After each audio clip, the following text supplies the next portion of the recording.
Thank you all for joining us this afternoon. My name is Amanda and I work at the Heinz History Center.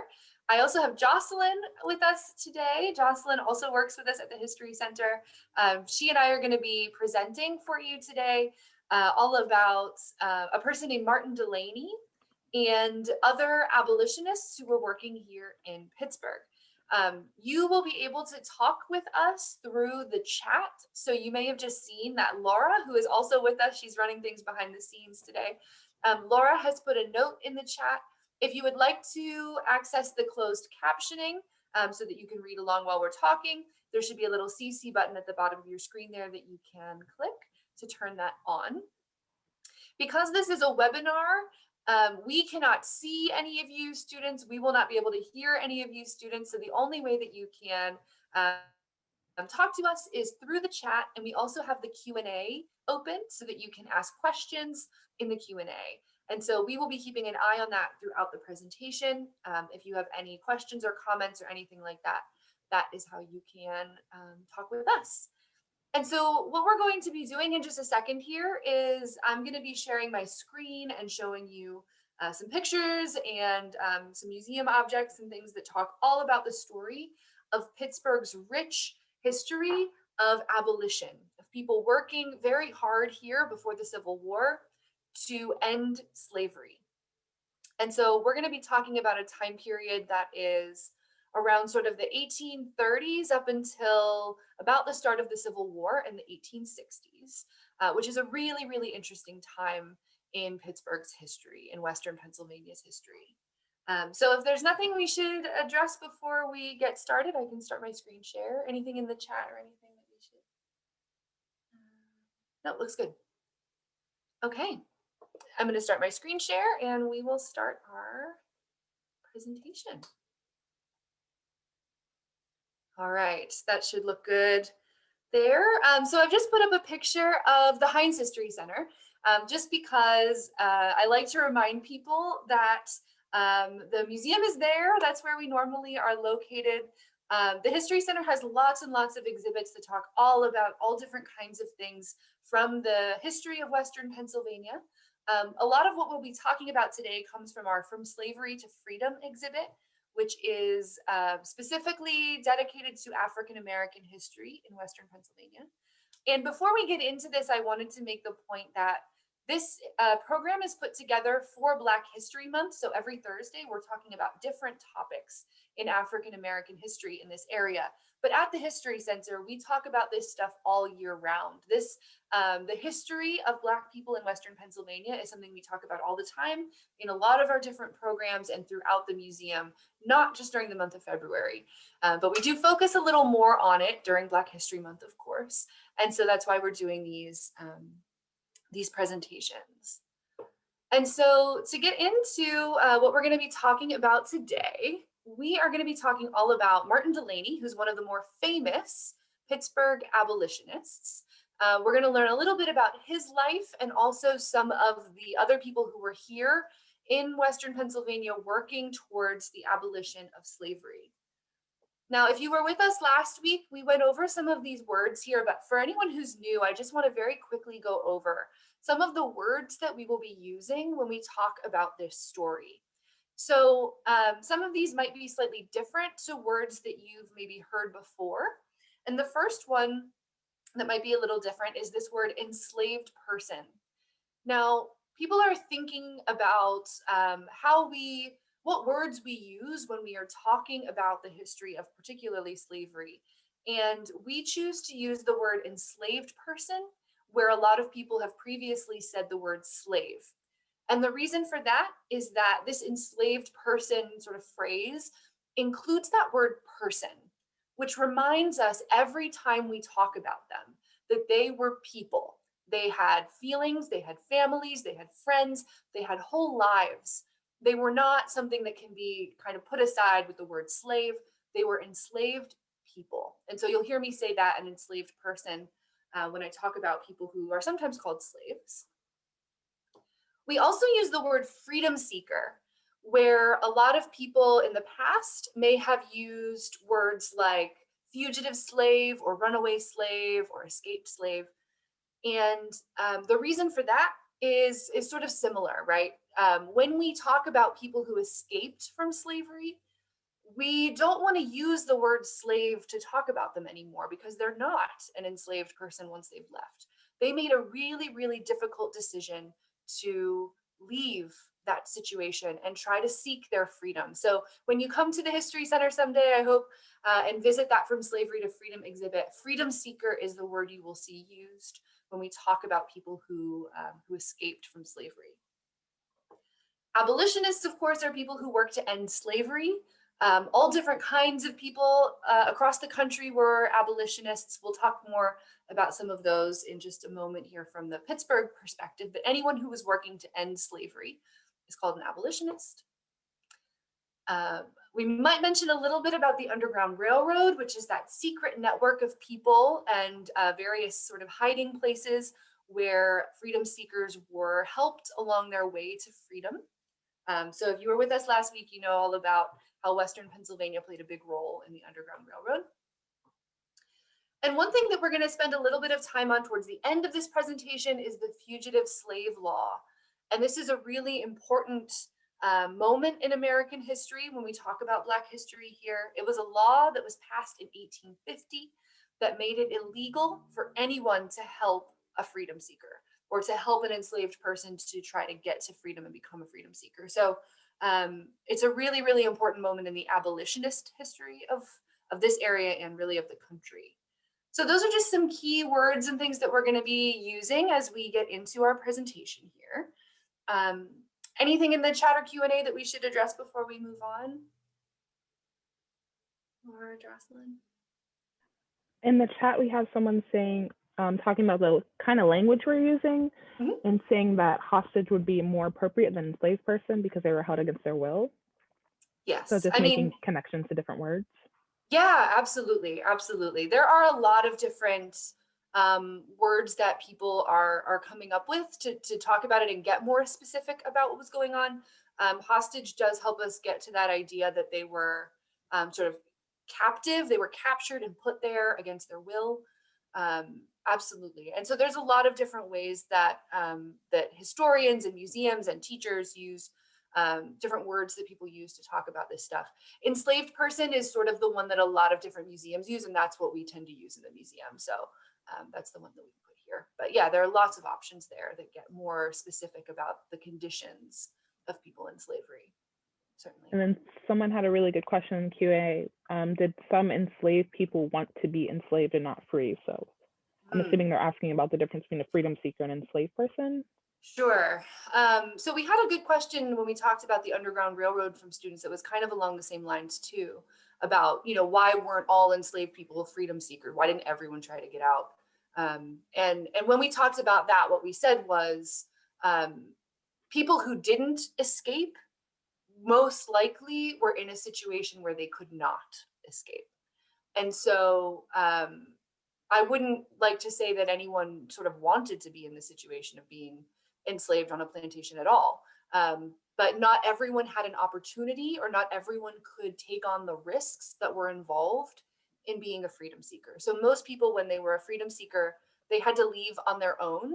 It was really hard to travel with anyone else. And people living on these plantations, these enslaved people often had family with them or friends with them or close relationships that they had to break in order to leave. And so there were a lot of things people had to think about in order to do that. And so for a lot of people, it was just simply too risky and they couldn't actually do it. Good questions though. Thank you. Okay.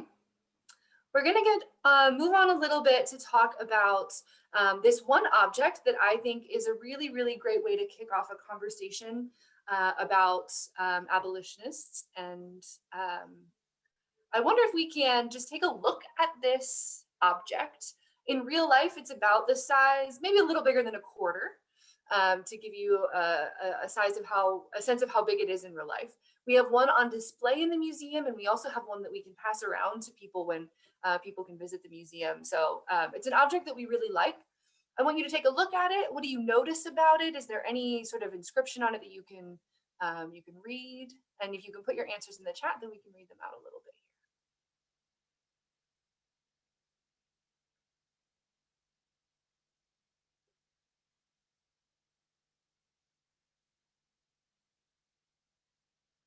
Anyone see anything on that? Someone says, I can see there, it says, am I not a woman and a sister? Absolutely, yeah. So along the side here, it says, am I not a woman and a sister? Very good. And we can see the date down here as well.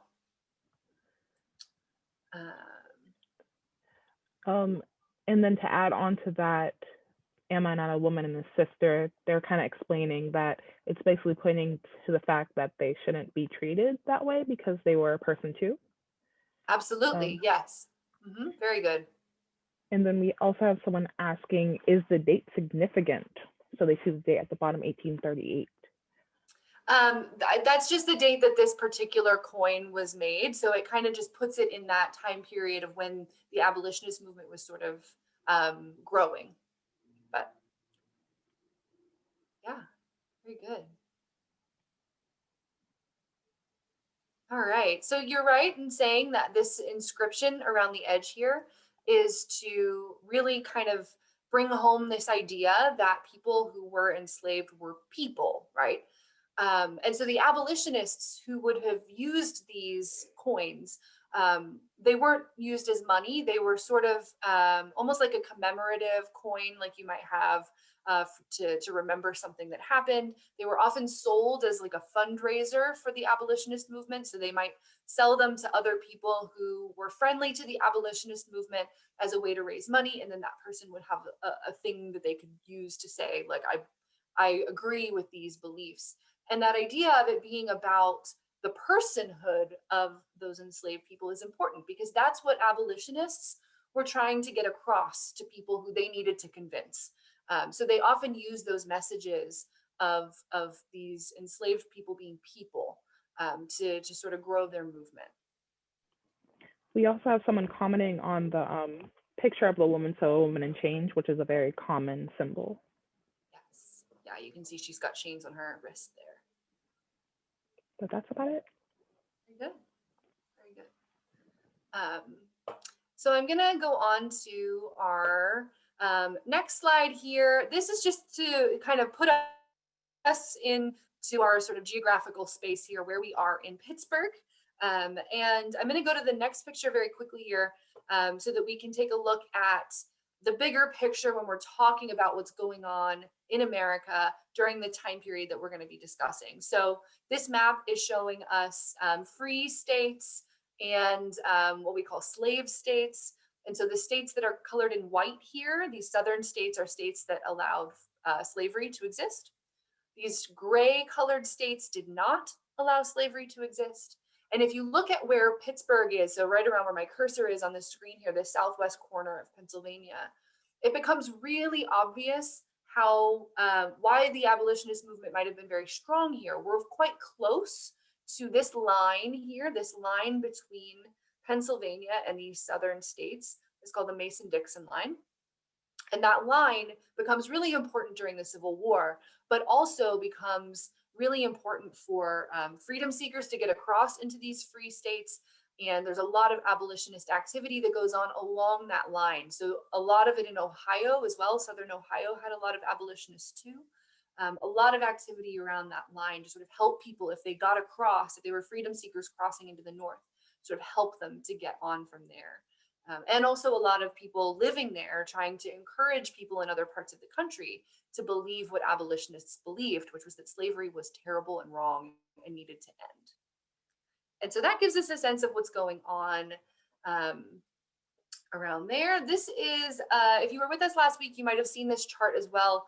I just like to keep reminding people of the fact that there was a population of Black people living in Pittsburgh during the time that we'll be talking about. So if we look here about 1830, just under 500 people, it goes up and up and up until 1850, when we're at almost 2,000 African-American people living here in Pittsburgh. Now, there were a lot of people living here in Pittsburgh at that time, so it's not a huge percentage of the population, but it does mean that there was a big community or several communities of African-American people living here. And we'll talk towards the end of the presentation about what happens that brings that number down.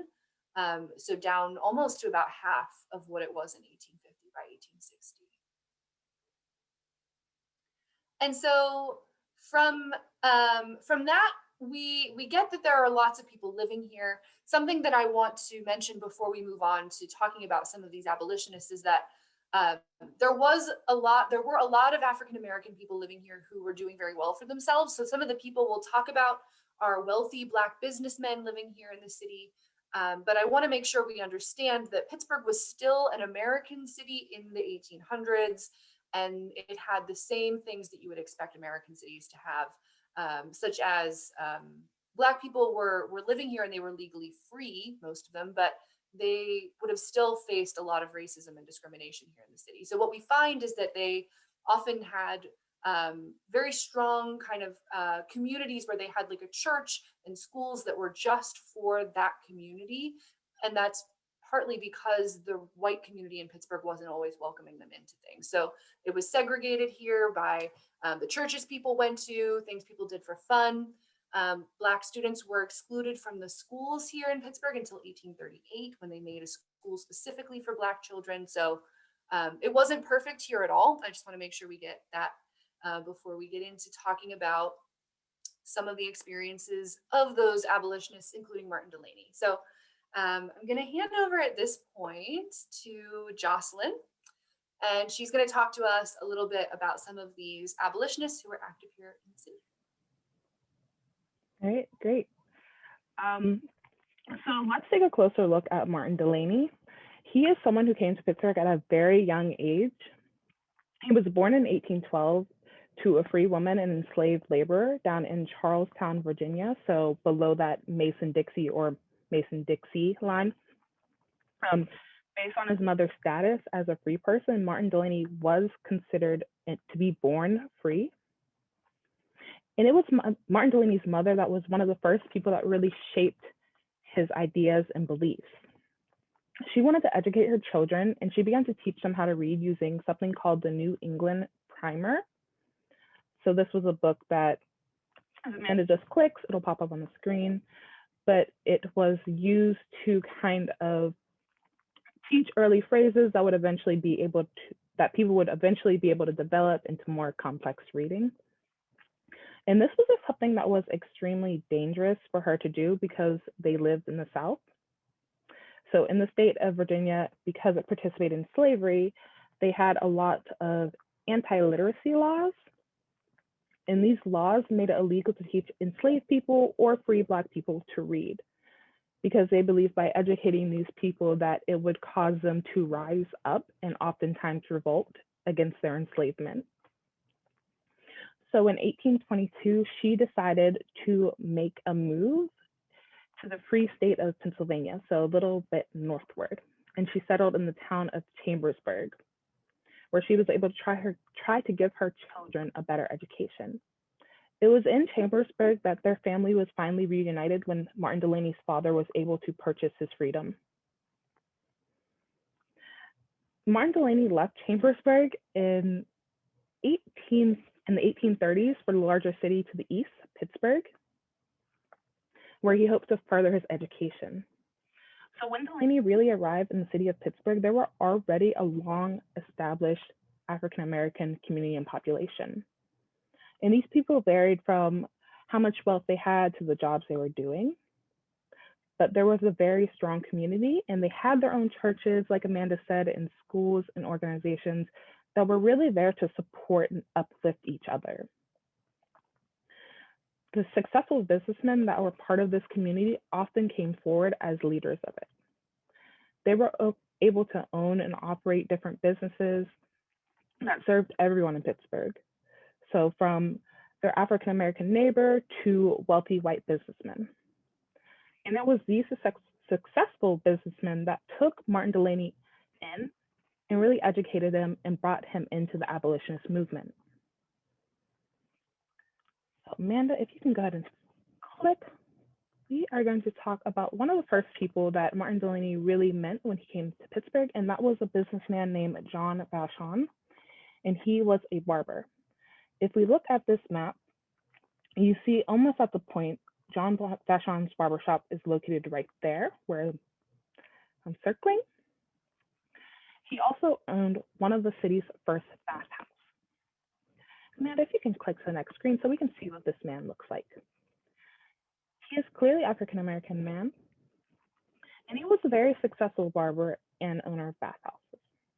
And because he owned this business that everyone came to, especially the bathhouse where many people didn't have access to indoor plumbing and hot baths, he was able to form these deep connections and relationships with the citizens of Pittsburgh.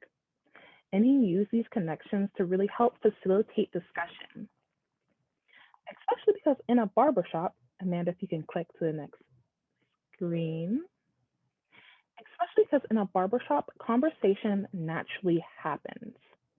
You're in there for a while to get your hair done, get a shave, and naturally to fill that time, you speak. So it was over time that he was forming these relationships and able to have discussions. Another reason that John Valshan is a very important person is because he was able to use his wealth to both help enslaved people that were escaping to the North, as well as to invest in his community. Amanda, can you click forward? Yeah, just one thing very quickly, Jocelyn. Someone is pointing out in the Q&A, asking, is John Valshan the same person that Charlie Garlick went to? Yes. So John Valshan was that person that Charlie Garlick named in his story of, in saying that he helped a lot of people, probably hundreds of freedom seekers, gain their freedom by changing their appearance and sending them further north. I'm glad you remembered that. Thank you. Was there anything else in the chat or Q&A? I'm not seeing anything so much right now that is about these specific people. I don't know if Laura had anything that she's been keeping an eye on. So we have a number of conversations and questions that are happening in the Q&A. One that I think we can answer real quickly is, why are the different parts of the city different colors in that map we're looking at there? Yes, so those are different wards in the city that are colored slightly differently there, just different ways that the city was kind of broken up, like neighborhoods, basically. Yeah, So and we had a question in the chat that also asks a little bit about, like, what did the east part of Pittsburgh look like at this time? And while we might not be able to cover that, it's worth saying where we get our maps from, because that's a great rabbit hole for people to go down. Yes, so this map you can get in a few different places. If you go to a website that is historicpittsburgh.org, there are lots and lots of really awesome old maps of Pittsburgh that you can search through, zoom in on. It's really, really fun. I love looking at those. So that's where this comes from. And there's another website that I'll share in the chat at the end so you could kind of see the progression of the maps of the city of Pittsburgh. But thank you. So the next person we are going to be talking about is someone named Lewis Wilson, who was another leader in Pittsburgh. He came here to work in the church, Bethel AME. And this job didn't really, and again, it's circled red on the map. So just down the street from John Valshan, they were all pretty much in the same area and location. Amanda, if you can click forward for me. So he originally came to Pittsburgh to be a reverend at Bethel AME, which didn't pay all that well. So he did do barber work on the side to make a living, as he was also leading the church. But it was from Woodson that Martin Delany really learned some of his key ideas of elevating African Americans, so really helping raise them up. So we know this mostly from the letters that Woodson wrote to a newspaper called the New York Colored American, which was a weekly newspaper that was distributed throughout the North. And it was these letters that really showed his core ideas and beliefs. They focused on moral, social, and political involvement to elevate free colored people in the North. And they believed that by doing this, it would lead to the emancipation of slaves in the South. He also believed that African Americans should have their own schools, newspapers, and churches. So Woodson was one of those people that really linked the plight or the discriminations that African Americans face in these northern cities to those that were still enslaved in the South. And by helping one group, you are ultimately helping the other. So he really focused on the whole of African American society and not just one. He believed that by building up these free communities, they could help those that would eventually gain their freedom. So when slaves in the South would eventually not be granted their emancipation, and they started to move and develop their society down there, that they would have these strong northern communities to rely on. It would kind of be their own infrastructure. And he did this by really investing in his community. So first he did this when he came and started leading the church at Bethlehem AME. Then he moved on and created an organization with John Valshan called the African Education Society. On the screen, you'll see to the left, the Anti-Slavery Almanac. And this is showing that colored people were being excluded from schools. So they really had to rely on themselves to gain an education.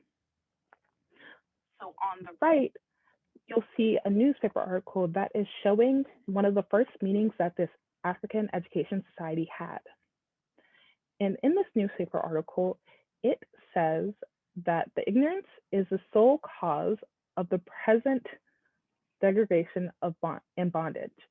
So it's basically saying that because African Americans are lacking this key knowledge, it is causing them to remain in this condition of being discriminated against and also being enslaved.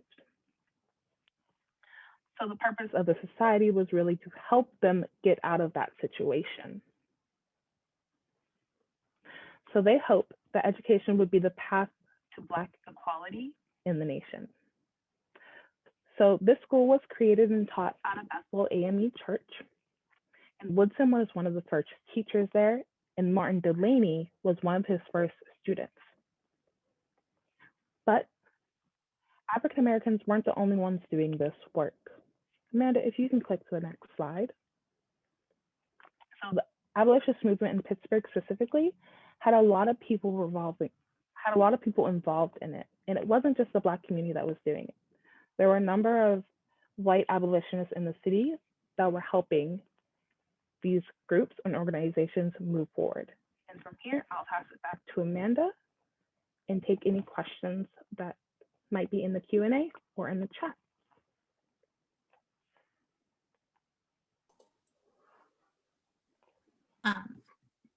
I'm coming in with some questions.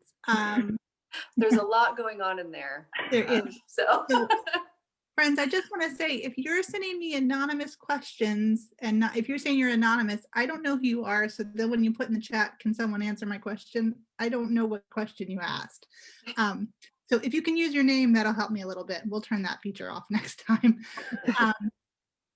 I did see a question about what the last Confederate state was to rejoin the Union after the Civil War, which is not directly related to what we're talking about right now, but I know that's come up.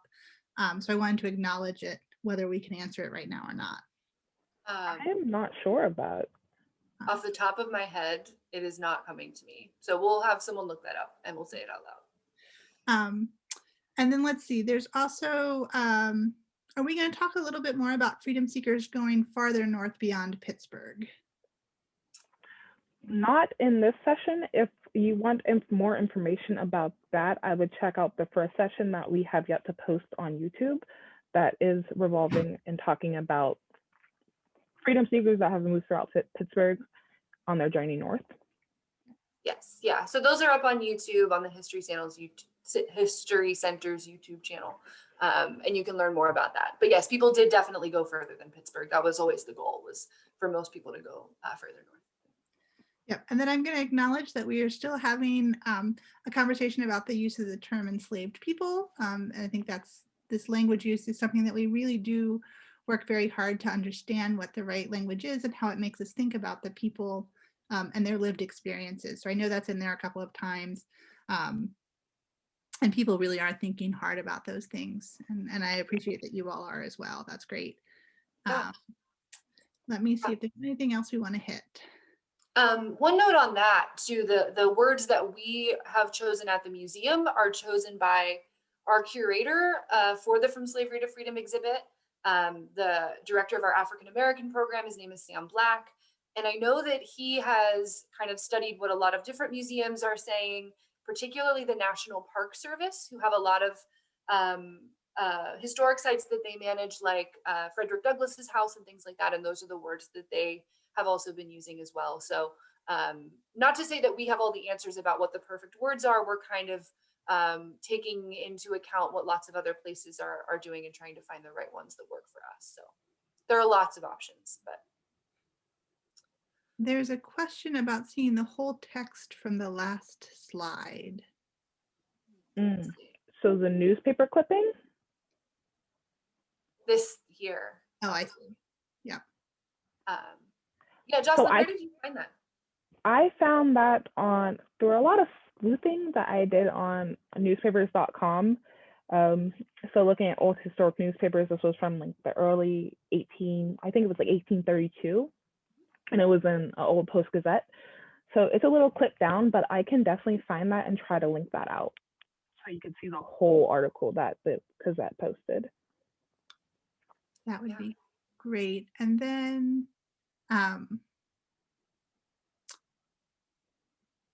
there's questions about how enslaved people bought their freedom, both in terms of what that cost might be, and in the particulars of how Martin Delany's father did that. How was he able to raise the money to buy his freedom?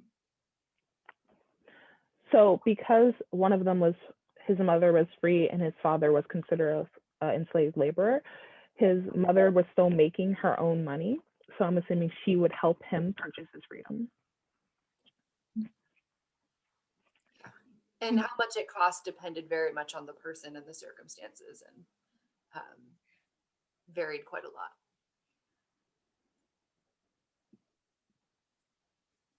Great. We'll leave it there. I think I've gotten through most of them. If I haven't gotten your question, feel free to hop on and ask me again, and we'll keeping track of the Q&A. Thanks all for your great questions. Thanks for working hard in there on that, Laura. I was trying to chip in and it was just a lot. I'm going to pop back in there and see if I can help out. Thanks, Jocelyn. So in expanding on what Jocelyn was talking about in terms of abolitionists here in the city, she mentioned several Black abolitionists here in the city. There were a lot of Black abolitionists here in Pittsburgh. There were also some white abolitionists here too. And I just want to make that clear that there were lots and lots of different kinds of people who were working on this. So there were wealthy businessmen. There were everyday Pittsburghers who were dedicated to abolition. There were Black abolitionists and white abolitionists. There were men and women, all different kinds of people who were working on this together, or working on the same thing, maybe not connected to one another. But Jane Grace was an abolitionist who was around here in Pittsburgh for a lot of her life. She was a journalist, and she sometimes wrote articles for newspapers, but also sometimes wrote her own newspapers. Like this year, the Saturday Visitor was a newspaper that she published. She wrote not only about abolition and about the rights of Black people, but also about women's rights. And so she kind of crossed those lines a little bit and talked about all different kinds of issues that we would probably all call civil rights today.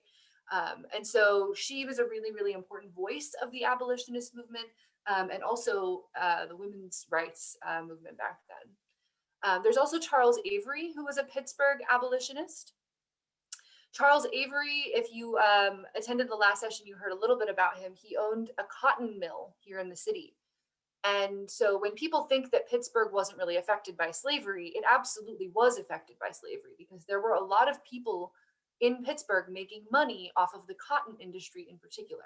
So that cotton is grown in the South on plantations by slave laborers and then sold to people like Charles Avery to be turned into cloth and all different kinds of things that people make out of cotton. And so he saw what was going on a plantation at some point in his career. He was very moved and upset by what he saw. And he decided when he came back to Pittsburgh to start using some of that money that he had made from being a cotton mill owner to work for abolition, and to particularly open a school for Black students.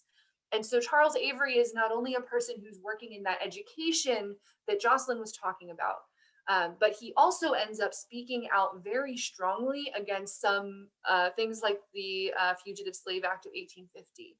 So really, really important voice in the abolitionist movement in Pittsburgh, particularly because he was also very well connected. And so he probably influenced a lot of other people to become abolitionists too.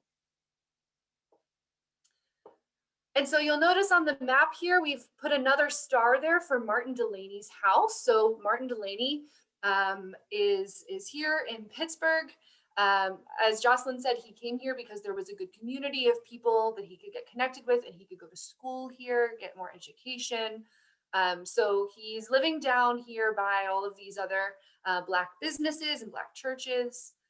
And while he is here, he also writes a newspaper. And you'll notice that a lot of these abolitionists are writing newspapers. You may have heard of the North Star, the newspaper that Frederick Douglass worked on. Martin Delany was a co-editor of that paper for a little while with Frederick Douglass. So we talk about Martin Delany because he's often one of the Pittsburgh abolitionists that people have heard of because of his connections to these other people.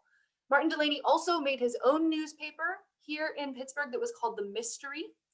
And so that was published from here in Pittsburgh. It was sent all over the country to everyone who subscribed. And basically what he was doing in that paper was not only exposing the evils of slavery. So there are a lot of really graphic stories in there of what is happening to people on plantations, but he's also trying to communicate to other Black people how they can try to resist this and change it. And so the idea of these newspapers is that, particularly newspapers that are aimed at Black people from these abolitionists, is that maybe they might have one or two people around them who are able to read the newspaper. They can read it out loud to people and sort of share the news from the newspaper out to the people around them. And so he's trying to spread the word, like so many other abolitionists, through journalism. And so he's working on that here in Pittsburgh. He tries to leave Pittsburgh for a little bit to go and study medicine. And that's a whole side story, but it doesn't work out for him, unfortunately. And he ends up back in Pittsburgh around the time of the Fugitive Slave Law of 1850. And this is a real turning point in the story of abolition in America.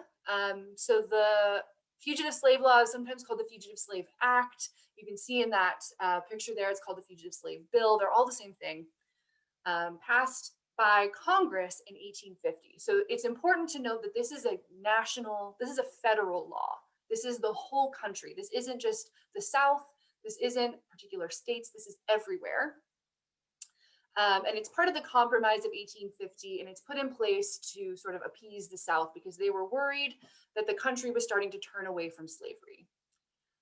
And so this law was a huge problem. It said that anyone who helped a freedom seeker at all could be punished with jail time and fines.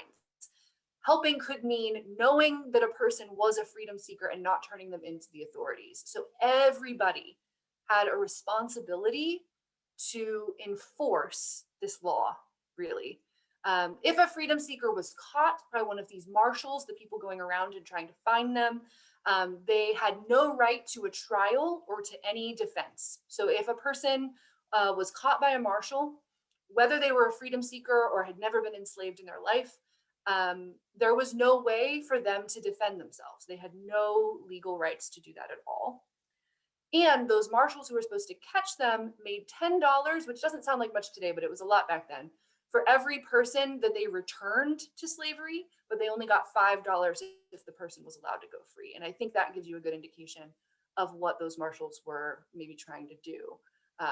They wanted to make their money. And so they would probably find a way to say that a person was a freedom seeker and return them, whether they were or not. And so this is a big change for people, particularly in the North, where Northerners there were a lot of people in the North who could live their whole lives and never really have to confront slavery. But this changed that, and now they had to pay attention. And so while the law was supposed to stop people from escaping from plantations, to make it harder for them to do that, what actually happened is that it made people pay attention more to the evils of slavery. Lots more people became abolitionists.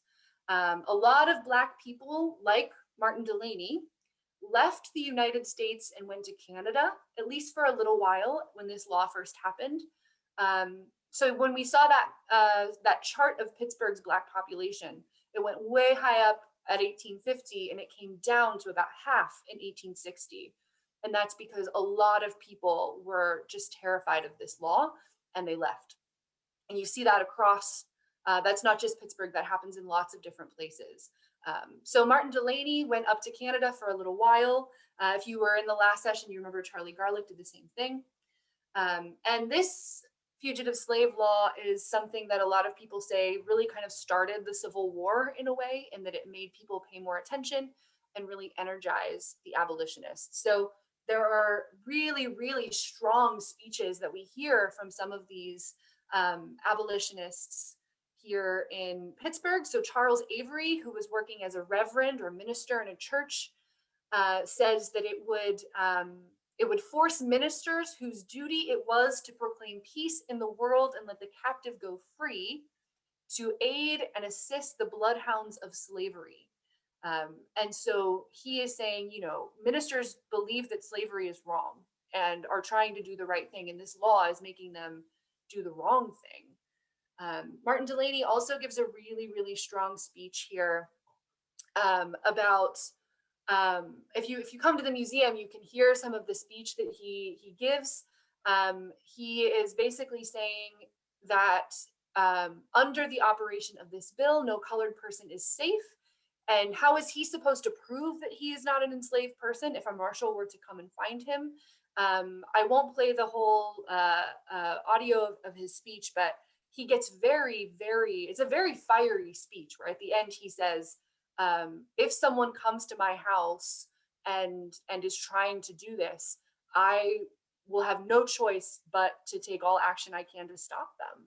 And it's a really, really powerful thing to hear a person say. You can read the text. We'll maybe give a link to that as well, because it's a really interesting speech. But so a lot of abolitionists come out very strong against that. Martin Delany is one of those people.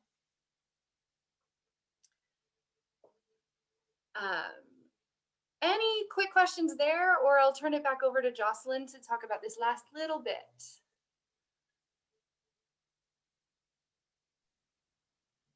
I think as Jocelyn hops back on, we have one or two questions that we haven't gotten to. Thinking about what would happen to an enslaved person that turned on their owners was a question that's come up that was amplified. I mean, it's something that probably happened where people, you know, took action in that way. I think it would depend on the circumstances, and I'm sure that was also a big risk. To do something like that was also something that people would have had to risk a lot to do, because I bet the repercussions of that would have been very severe. Jocelyn, yeah. I don't know if you have something to add there. Well, I did read that, and automatically what I thought of is Haiti. So like people did do this, and some of them were very successful. So if you look at the history of slavery, that was Haiti. That was because of a successful revolt led by enslaved people. So it happened, and that's something that a lot of owners were afraid of, and that is why they use the practices they use, like breaking up families and beating down strong people. And the last question I just wanted to bring up right now is, there's a question about how many freedom seekers passed through Pittsburgh?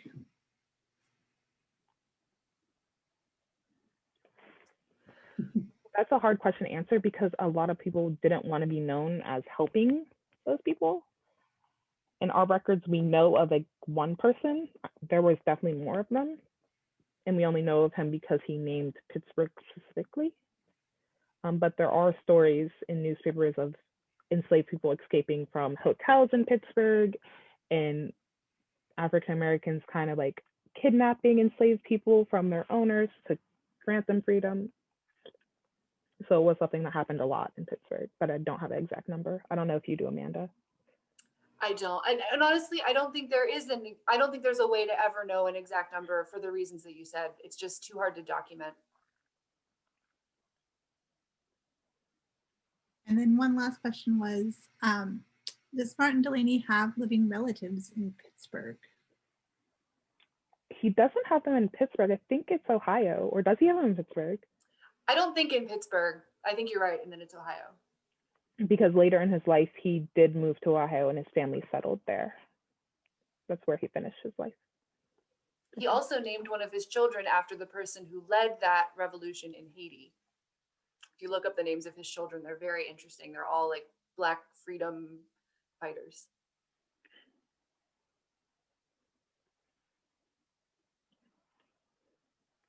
Thank you. Thank you, Laura. All right, so down to this last part, we are fast forwarding to 1863 when the Civil War is happening. And in Pittsburgh at that time, well, let's fast forward a little. I mean, let's wind it back a little. So the Civil War is happening, but African Americans are not allowed to participate in it. They aren't allowed to join the Union's militia.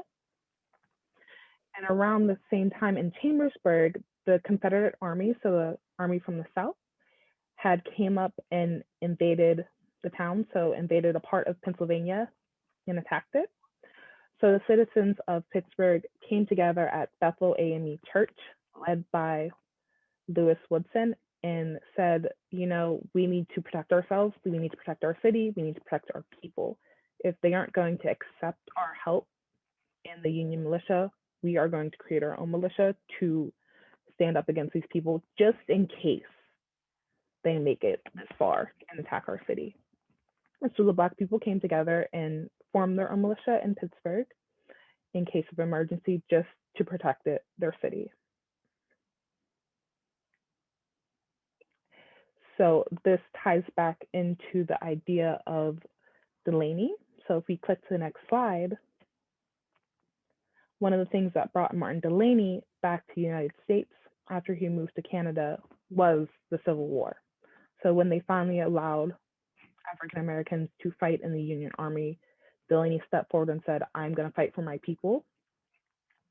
And he became a really important figure for something we call the USCT, so United States Colored Troops. So he met with the president, and he ended up gaining the rank of major, so the highest ranking African American during the Civil War. And that really just brings the whole story together about how he's coming back and fighting to make a difference for the group of people that he's done so much for throughout his life. And I think that's the end. Were there any questions about that short little part?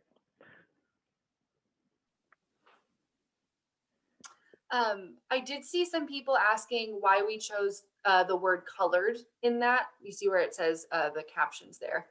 Oh yes, of course. Because even when they were allowed to fight in the Union Army, they were still segregated to different troops and units. They still didn't fight together. So there was designation for just the regular U.S. Army and the United States Colored Troops. Yes, and the word colored being used in that way at that time was the accepted way to designate them as being Black troops. So it's not something that we would say today, but that gets abbreviated as USCT, which is sort of the thing you'll see when you, if you learn a little bit more about the US Colored Troops, that's sort of their abbreviation.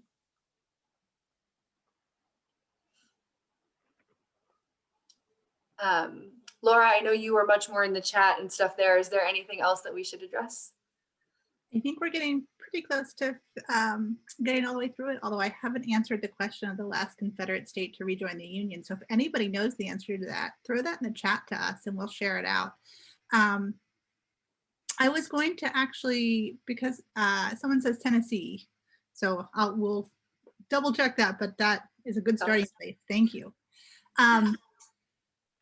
We will, I was going to throw in the chat a link to the From Slavery to Freedom microsite that will give you a lot more information. You all have had wonderful questions. And that way you can sort of dive in that rabbit hole if you want. We'll throw that in there. And I know Jocelyn just threw the Kahoot information in there as well. And I am still trying to find that clipping because I was in the middle of presenting. So, Jocelyn, what I could also do, so teachers out there, I'm going to send an email to you all that has the recording of this, the Kahoot information, a survey, things like that. And so I can attach a few resources to that as well if we can't get them in the chat here in a minute. So that might be a solution there. Okay. I feel like I know that we went over time a little bit and I apologize for that. I just didn't want to ignore some of those questions that were coming in. So we're going to go ahead and wrap up. I want to say thank you all so much for joining us. Thank you to Laura for answering questions in the chat and fielding them to us. Thanks to Jocelyn for, she put this whole presentation together and did all the research. So yeah, I hope you all have a really wonderful afternoon, and thank you so much for coming along for another Black History Month webinar. Thanks so much.